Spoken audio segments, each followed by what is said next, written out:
বিশ্ববিদ্যালয় সমূহের মধ্যে যে সংসদের যে নির্বাচন হচ্ছে আপনারা দেখতে পাচ্ছেন, এটি নিয়ে গতকালকে যে ডাকসু নির্বাচন হয়েছে সেখানে শুধু খালি আপনারা ছাত্রদলের কথা কেন বলেন?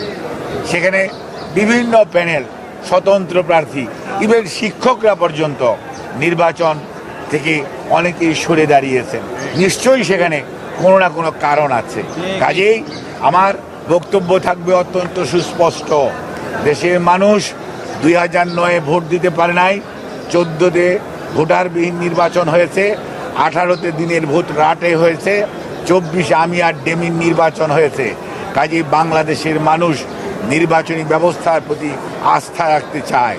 যারা এই সমস্ত বিষয়ে সংশ্লিষ্ট তাদের উচিত হবে এমন কোনো নির্বাচন আয়োজন না করা যে নির্বাচন নিয়ে মানুষের মধ্যে প্রশ্ন আসবে, মানুষ দ্বিধাগ্রস্ত হবে, মানুষ নির্বাচন থেকে প্রতিদ্বন্দ্বী দলসমূহ সরে যাবে। কাজেই কোনো বিভাজন আপনাকে আমাকে শক্তিশালী করবে না।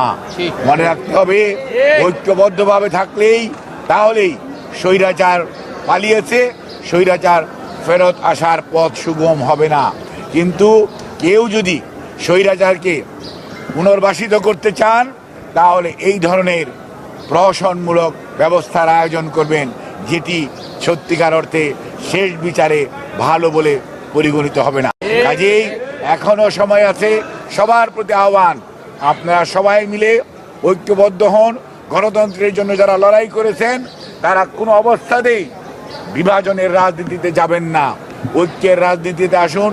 জনগণের মনের ভাষা বুঝতে চেষ্টা করুন, জনগণের উপর দায়িত্ব দিন।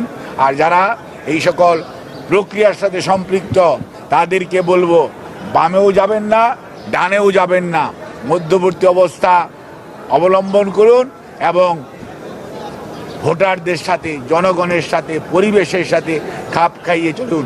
কোনো দিকে হেলে পড়ার দরকার নেই। আপনি আপনার নিরপেক্ষতা দিয়েই প্রমাণ করবেন এবং আগামী দিনের ভবিষ্যৎ স্বীকৃতি দিবে আপনার অবস্থান কি ছিল। আমরা আর এই ধরনের কেউ নির্বাচন থেকে সরে দাঁড়াবে, সেই নির্বাচনের সাথে সম্পৃক্ত কর্মকর্তারা, শিক্ষকরা সরে দাঁড়াবে। আর নির্বাচনী প্রক্রিয়ার মধ্যে যে ধরনের ডাকসুতেও দেখলাম একজন সাংবাদিক অত্যন্ত দায়িত্ব পালনরত অবস্থায় শহীদ হয়েছে, গতকালকে দেখলাম ভোট গণনার সময় একজন শিক্ষক ইন্তেকাল